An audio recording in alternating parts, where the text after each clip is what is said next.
Hello guys, কেমন আছো সবাই? আশা করি সবাই খুব ভালো আছো। র্যান্ডম অ্যানিমেশনে আজকে আমরা একটা ক্রাইম থ্রিলার সিনেমা সম্পর্কে জানতে চলেছি, যেটা একটা দক্ষিণ কোরিয়ান সিনেমা। এবং এই সিনেমার মেইন লিড ক্যারেক্টার হচ্ছে একটা মেয়ে, যার নাম হচ্ছে জিউন। তো এই জিউনকে একদিন কিছু গুন্ডারা মিলে করে কি শারীরিকভাবে অত্যাচার করে, মানে রেপ করে। কিন্তু সে আইনের কাছ থেকে যখন বিচার পায় না, তখন সে নিজে আইন হাতে তুলে নেয়। আর এই আইন নিজের হাতে তুলে নিতে বা নিজের বিচার নিজেকে পাইয়ে দিতে যে বিষয়টা তাকে সবচেয়ে বেশি হেল্প করে, সেটা হচ্ছে সে হাই স্কুলে একজন জুনিয়র শুটিং স্পোর্টসের চ্যাম্পিয়ন ছিল। তার লক্ষ্য অত্যন্ত নির্ভুল ছিল এবং তার স্বপ্ন ছিল সে জাতীয় শুটিং দলের সদস্য হয়ে অলিম্পিকে যাবে। কিন্তু তার লাইফে এমন একটা কিছু হয় যেটা তার পুরো জীবনকেই চেঞ্জ করে দেয়। এবং আমি তোমাকে নিশ্চিত করতে পারি, যেহেতু এটা একটা প্রতিশোধ বা রিভেঞ্জ সিনেমা, তুমি প্রতিটা মুহূর্ত এনজয় করবে। আর তাছাড়া কোরিয়ান থ্রিলার সিনেমা সম্পর্কে তো আর নতুন করে বলার কিছু নেই। তার উপর এই সিনেমাটার IMDb রেটও ভালো, 10-এর 6.5। তো চলো আমরা এই রিভেঞ্জ সিনেমাটা এনজয় করে আসি একসাথে। আর তার আগে একটা ব্রেক রয়েছে, তুমি ব্রেকটা স্কিপ করে মূল ভিডিওতে চলে যাও। স্বাগতম প্রিয় বন্ধুরা, তোমরা কি একঘেয়েমিতে ভুগছো? তাহলে মজা পাওয়ার জন্য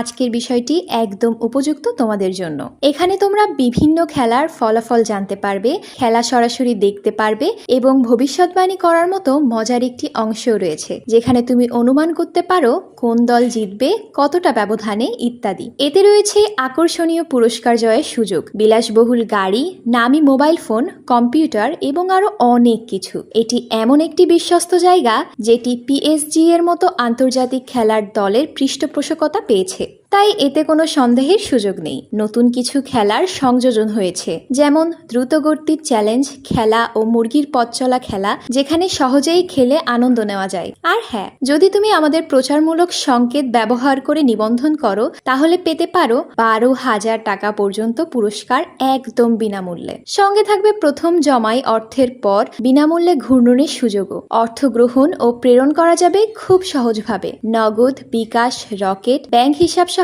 আরো অনেক মাধ্যমে। তাই আর দেরি না করে উপরে থাকা স্থায়ী মন্তব্যে ক্লিক করো, সেখানে নিবন্ধনের প্রক্রিয়া রয়েছে।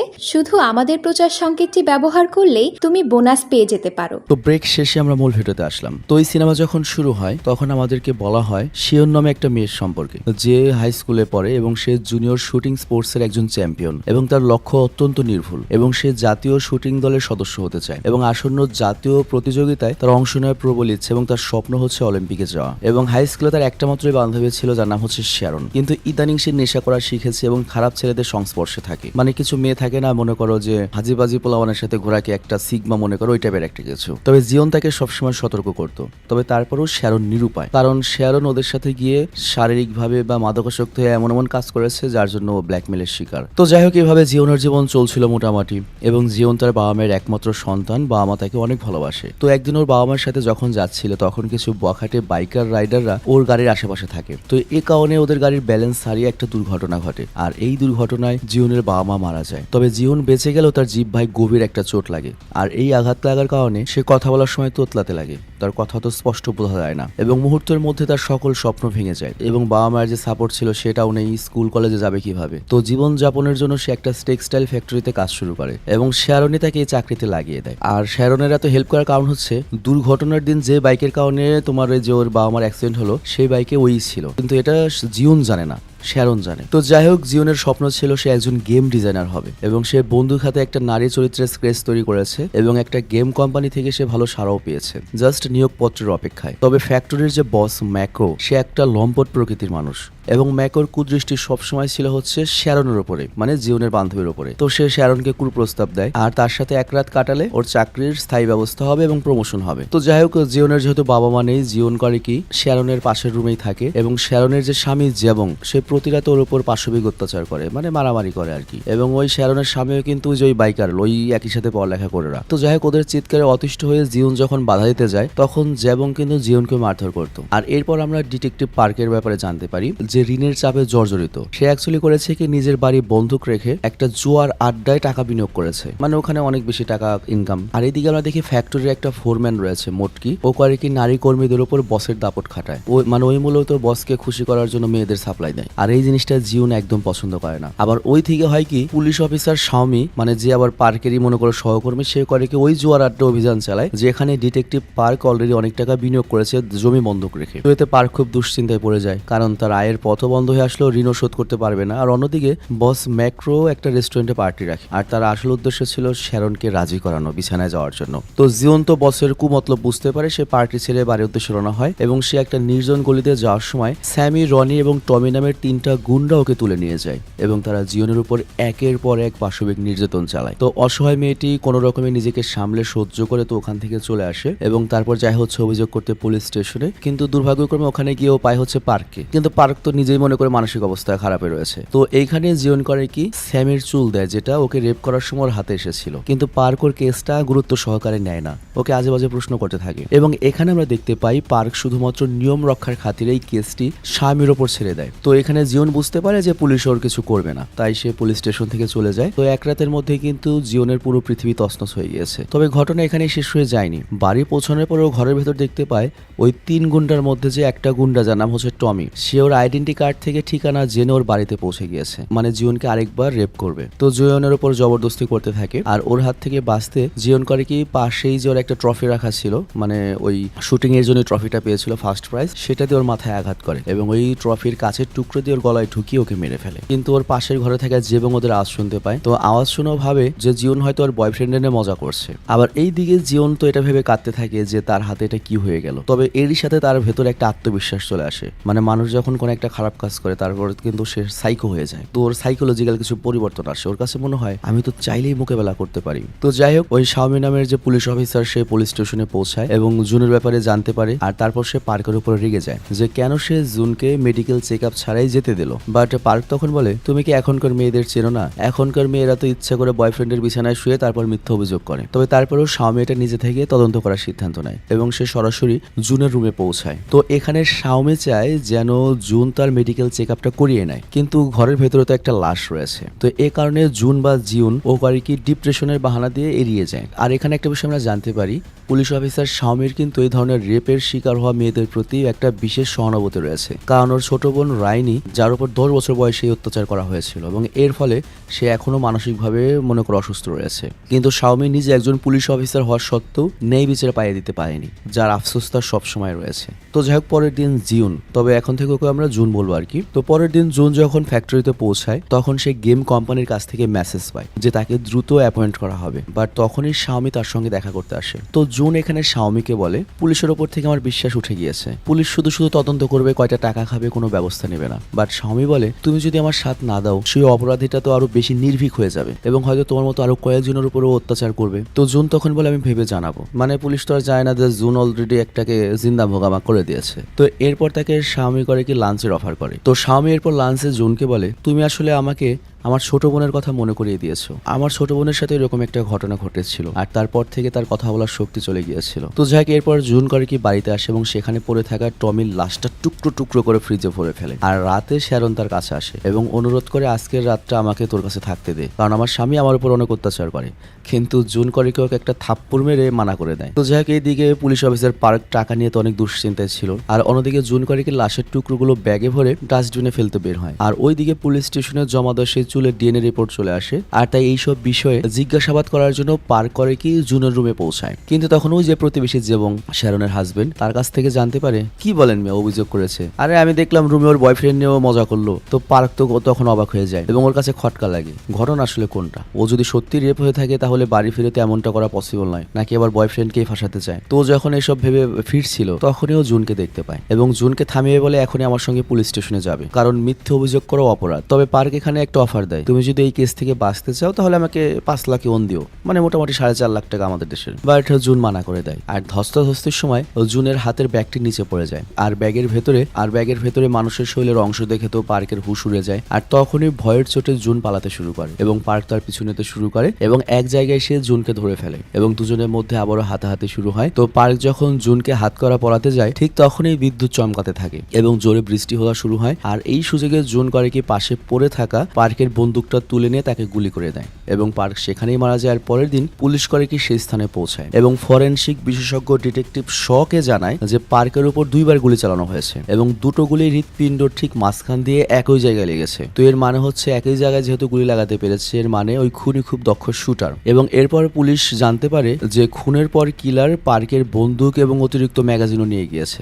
ম্যাগাজিন মানে হচ্ছে গুলি। তো পুলিশ অফিসার মাইকের তখন মনে হয় এই কাজ হয়তো স্যাকবুম গ্যাং করেছে, কারণ তার সাথে হয়তো পার্কের কোনো ব্যবসায়িক লেনদেন চলছিল অবৈধ। কিন্তু স্যাকবুম তো নিখোঁজ। আবার এই ঘটনার পরে কি হয়েছে, আমাদের জুনের আত্মবিশ্বাস আরো বেড়ে গিয়েছে। মানে প্রথমে সে একজন রেপিস্টকে মেরেছে, তারপর আবার পুলিশ। তো এই জন্য সে নিজেকে এখন হান্টার বেলোরাইনা বা জনৈক ভাবতে শুরু করে এবং নিজের বন্দুক দিয়ে সে শহরের গুন্ডাদের খতম করবে, মানে এই টাইপ যারা খারাপ রয়েছে। তবে এইখানে পার্কের খুনের কারণে সোং এর একটা বিশেষ লোক চেলং খেপে যায়, কারণ তার অনেক বড় ক্ষতি হলো, কারণ তার কাছ থেকেই তো পার্ক টাকা নিয়েছিল। আবার এই চেলং এর গ্যাং এর মধ্যে কিন্তু আমরা স্যামিকে দেখতে পাই, যে আর কি তোমার ওই জুনকে রেপ করেছিল 3 জনের একজন। আবার অন্যদিকে পরিস্থিতির কাছে হার মেনে শ্যারন করে কি অবশেষে তার বসের সঙ্গে শারীরিক সম্পর্কে লিপ্ত হয়। আর এইদিকে শাওমি তার ছোট বোনের অবস্থার আরো অবনতি দেখে এবং সে আরো হতাশ হয়ে পড়ে। আর সে জুনকে কল করে আশ্বস্ত করে যে সে ওই পশুগুলোকে ধরবে। আর এরপর সে জুনকে বলে, আমি আমার বোনের জন্য কিছু করতে পারিনি, বাট তোমার জন্য আমি অবশ্যই কিছু করব। কিন্তু জুনের মাথায় তো অন্য পরিকল্পনা চলছে, ওর তো পুলিশের সহায়তা দরকার নেই, ও নিজেই সব ল্যাটাফ্যাটা করে দেবে। তো এরপর সে করে কই জানোয়ারদের ঠিকানা জানতে চায়, তবে তারপরেও ও করে কি হেল্প করবে বলে রাজি হয়। আসলে ওর উদ্দেশ্য হচ্ছে ও বাকি 2 জনের ঠিকানা জানতে চায়, মানে পুলিশের ডাটাবেস চেক করতে চায়। তো শাওমিকে সাহায্য করার বাহানা দিয়ে ওই জানোয়ারদের শনাক্ত করতে সে পুলিশ স্টেশনে আসে এবং কম্পিউটারের সকল এই শহরের গুন্ডাদের ডাটা দেখে। আর তখনই পুলিশ করে কি চ্যালং এবং তার গ্যাংদেরকে ধরে নিয়ে আসে এবং এর মধ্যে জুনের উপর অত্যাচার করা স্যামিও ছিল। জুন তো স্যামিকে দেখে চিনে ফেলে, কিন্তু সে কোনো রিয়াক্ট করে না। আবার আরেকজন পুলিশ অফিসার যে রয়েছে মাইক, সে জুনের ডিটেলস থেকে জানতে পারে যে জুন জুনিয়র শুটিং চ্যাম্পিয়ন ছিল, অর্থাৎ বন্দুক চালানোতে সে বেশ দক্ষ। তো এই কারণে সে জুনের উপর একটু সন্দেহ করে, কারণ ফরেনসিক এক্সপার্ট বলেছিল পার্কের খুনি মানে ওই পুলিশ অফিসারের খুনি একজন শার্প শুটার। আর এইদিকে আমরা দেখি লক আপ থেকে ছাড়া পেয়ে স্যামি বাইরে আসতেই জুন তার পিছু নেয়, আর জুন তার ঘর দেখে নেয়। আর তার পরের দিন স্বামী করে কি জুনের সঙ্গে যোগাযোগ করার চেষ্টা করে, বাট জুন কল হয় না। আর ঠিক তখনই পুলিশ শহরে একটা ডাস্টবিনে টমির শৈলের টুকরো খুঁজে পায়। আর এতে পুলিশ চিফ খুব রেগে যায়, কারণ একে তো তাদের একজন অফিসার খুন হয়েছে, তার উপর আবার ব্যাক টু ব্যাক লাশের টুকরো পাওয়া গিয়েছে। আর জুন কিন্তু পুলিশের প্রতিটা খবরের উপর নজর রাখছে। আর অন্যদিকে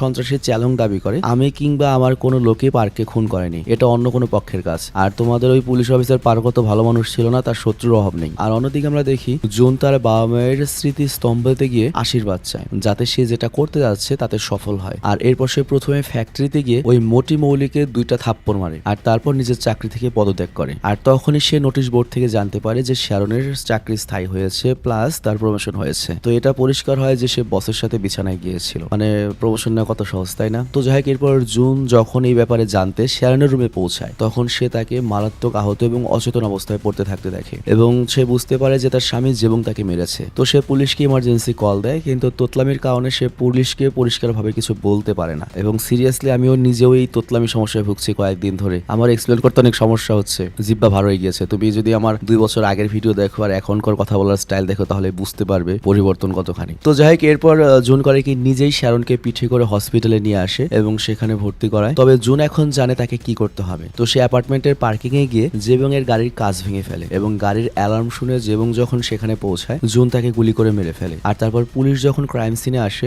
সে জেবং এর একবারে মাথায় মিডল পয়েন্টে বন্দুকের গুলি খুঁজে পায় এবং ফরেনসিক টিম জানায় যেটা একবারে পাক্কা হেডশট হয়েছে, একবারে মাঝ বরাবর, এবং গুলিটাও করা হয়েছে পার্কের পিস্তল দিয়ে, মানে পার্কেরই গুলি, ওই পুলিশ অফিসারের। আর ওইদিকে মহিলা পুলিশ অফিসার শাওমি হসপিটালে গিয়ে শ্যারনকে জেবং এর মৃত্যুর খবর দেয়, মানে তার স্বামীর। আর তখন শ্যারন জানায়, আমি আসলে বসের সাথে রাত কাটিয়েছিলাম এবং চাকরি স্থায়ী করেছি, প্রমোশন নিয়েছি। আর আমার হাজবেন্ড যখন এটা জানতে পারে, আমাকে খুব মারধর করে, তারপর আমি অজ্ঞান হয়ে যাই আর চোখ খুলে আমি হসপিটালে নিজেকে দেখতে পাচ্ছি। আর এখানে শ্যারনের কথায় স্বামী বুঝতে পারে জুন ওর খুব কাছের বান্ধবী, এবং স্বামী এটাও বুঝতে পারে যে সব সূত্র তো মিলে যাচ্ছে, যে জুনকে আমি নিরীহ মনে করেছিলাম ও তো অত নিরীহ না মনে হয়, মানে একটু সন্দেহ আসে। এবং তার যে সাইড আরেকটা পুলিশ রয়েছে, সে বলে যে পার্ক জুনের কেস নিয়ে মজা করেছিল আর সে শুটিং চ্যাম্পিয়ন, জুন তাকে লক্ষ্য বানিয়েছে। আবার তার বন্ধুর উপর স্বামীর অত্যাচার করার কারণে জুন ওর স্বামীকেও মেরে দিয়েছে। কিন্তু তারপর ওর স্বামীর একটু মানতে মনে চায় না যে জুন কাউকে খুন করতে পারে, এত নিরীহ মেয়ে। তার কাছে মনে হয় এটা কাকতালীয়, আরো তদন্ত দরকার। বাট তখনই করে কি জুন স্বামীকে তার আঁকা একটা সুপার উইমেনের স্কেচ পাঠায়, সাথে এটাও লেখে যেটা হচ্ছে সুপার উইমেন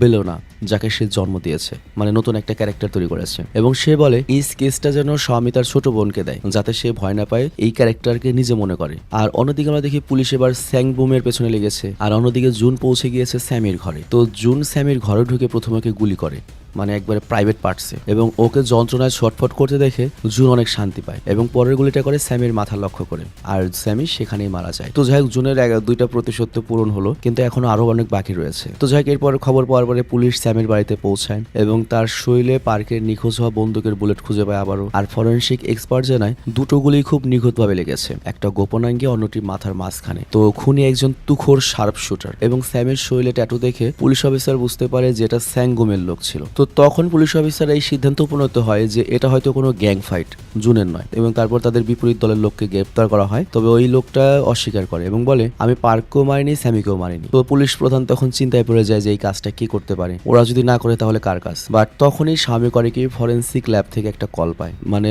যে ডিএনএ চুলগুলো পাঠানো হয়েছিল সেই চুলের রিপোর্ট এসেছে যে চুলগুলো হচ্ছে স্যামির, আর এই চুলগুলোই জুন অভিযোগ করার সময় পার্কে দিয়েছিল। তো রিপোর্ট দেখে স্বামী তো পুরো অবাক হয়ে যায়। আর এই দিকে জুন তার পরবর্তী টার্গেটটাকে মারতে বের হয়। তো স্বামী তাকে মেসেজ দেয় যে সে জুনের বাড়িতে আসছে। আর অন্যদিকে ওই মাইক নামের পুলিশ অফিসার স্বামীর ডেস্কে বেলুনার একটা স্কেচ দেখে, যেটা জুন পাঠিয়েছিল স্বামীকে। তো স্কেচে একটা নম্বর লেখা ছিল 87987, আর এটা ছিল পার্কের নিখোঁজ হওয়া সেই বন্দুকের সিরিয়াল নম্বর। তো এইবার ওই পুলিশ অফিসার নিশ্চিত হয়ে যায় যে এইসব খুন জুনই করছে। আর এইদিকে স্বামী জুনের রুমে ঢুকে ওর ডায়েরি পড়ে, যেখানে জুন স্বীকার করেছে তাকে রেপ করা হয়েছিল, এবং ডায়েরিতে ছিল যে সেই রাতে তার মধ্যে আরেকটা হাইনা আবার আমার বাড়িতে এসেছিল, আর তখন আমাকে বাঁচাতে তাকে আমার খুন করতে হয়েছে, এবং এরপর তার শরীর টুকরো টুকরো করে আমি ডাস্টবিনে ফেলে দিই। আর এরপর জুন আরো লিখেছে এই ঘটনার পর আমি সিদ্ধান্ত নেই এইরকম হাইনাদের মারাটাই আমার জীবনের লক্ষ্য হবে। তো স্বামী যখন এসব পড়ছে তখনই পেছন থেকে কেউ এসে ওকে অজ্ঞান করে দেয়, আর আমরা দেখতে পাই এটার কেউ নয়, স্বয়ং জুন এসেছিল। তো জুনের হাতে সেই পার্কের বন্দুক। তো স্বামী তখন অনুরোধ করে তুমি এসব খুন বন্ধ করো, কিন্তু জুন তাকে একটা কথাই বলে, সেটা হচ্ছে এটা আমি শুরু করিনি, আর এটা থামানোর ক্ষমতা আমার হাতে নেই। তো স্বামী তখন বলে আমি তোমাকে প্রমিস করছি, আমি তোমাকে সাহায্য করব। কিন্তু জুন তো অনেক দূরে এগিয়ে গিয়েছে, বাট তারপরও স্বামী সতর্ক করে বলে এমন পথটা বেছো না, পরে আফসোস করতে হবে। জুন বলে সঠিক না ভুল সেটা এখন আমার পছন্দ, তুমি নিজে বলো তুমি তোমার বোনের উপর যে অত্যাচার হয়েছিল সেটার যে আইন শাস্তি দিয়েছে তাতে কি তুমি খুশি? তো এখানে স্বামীর কথা আমরা জানতে পারি যে ওর বোনকে যে রেপ করেছিল সেও মনে করো 18 বছরের নিচে ছিল, ওর বোনের তো 10 বছর বয়স, তার বয়স 18 বছরের নিচে ছিল। তো এই জন্য যে হয়েছে কি বলবো, মানে অপ্রাপ্ত বয়স্ক ধর্ষক হওয়ার কারণে তার মাত্র 6 বছরের সাজা হয়েছে, কিন্তু ওর বোন তো আজীবনের জন্য পাগল হয়ে গিয়েছে। তো স্বামী একবার ভেবেছিল ওকে একবারে মেরে ফেলতে, কিন্তু এটা কোনো সমাধান নয়। তবে তারপরেও জুন স্বামীকে সরি বলে যে তোমার মতো অত ভালো মানুষ আমি হতে পারবো না, এবং সে স্বামীর মুখে পট্টি বেঁধে চলে যায়। এবং জুনের পরবর্তী টার্গেট হচ্ছে ফ্যাক্টরির ওই লম্পট বস ম্যাকো। তো ম্যাকোকে সে মেসেজ করে হোটেলে ডাকে। তো ম্যাকো তো খুব খুশি যে কোচি মেয়েটা আমাকে ডেকেছে। আর এদিকে পুলিশ এসে স্বামীকে উদ্ধার করে, আর স্বামী তখন বলে জুনের ফোন ট্র্যাক করো। আর এইদিকে আমরা দেখতে পাই জুন যখন হোটেলে পৌঁছায় তখন রিসেপশনিস্ট হিসেবে রনিকে দেখতে পায়, মানে 3 নম্বর ওই রেপিস্টকে। তবে জুন এখানে কোনো রিয়াক্ট করে না, আর রনি ওকে চিনতে পারে না। তো জুন সরাসরি করে কি রুমে যায় যেখানে লম্পট ম্যাকো নেশা করে তার জন্য অপেক্ষা করছিল। তো ম্যাকো তখন বলে আমি এই নেশা করেই শ্যারনকে মজা দিয়েছিলাম, তোমাকেও মজা দেবো। তো এটা শুনে জুন তো ক্ষিপ্ত হয়ে যায় এবং বন্দুক বের করে একবার ওর জায়গা মতো মানে গোপনাঙ্গে গুলি করে। চিন্তা করো, মানে মরবো না, খালি যন্ত্রণা, ওটা নাই হয়ে গেছে। তো গুলির শব্দ শুনে তখন রনি তো অবাক হয়ে যায় এবং ভেতরে আসে, আর রনি ভেতরে আসলে জুন ওর পায়ে গুলি করে। তো পুরো হোটেলে হুলস্থুল বেঁচে যায়। তো আবার স্বামীও পুলিশ ফোর্স নিয়ে এখানে চলে এসেছে। তো জুন এখানে রনির অন্য পায়েও গুলি করে। তো পুলিশ সেখানে এসে করে কি জুনের দিকে বন্দুক তাক করে, বাট স্বামী সবাইকে বন্দুক নামাতে বলে, জুনকেও বন্দুক নামাতে বলে। বাট জুন এখানে বলে আমার মৃত্যু তো সেদিনই হয়ে গিয়েছে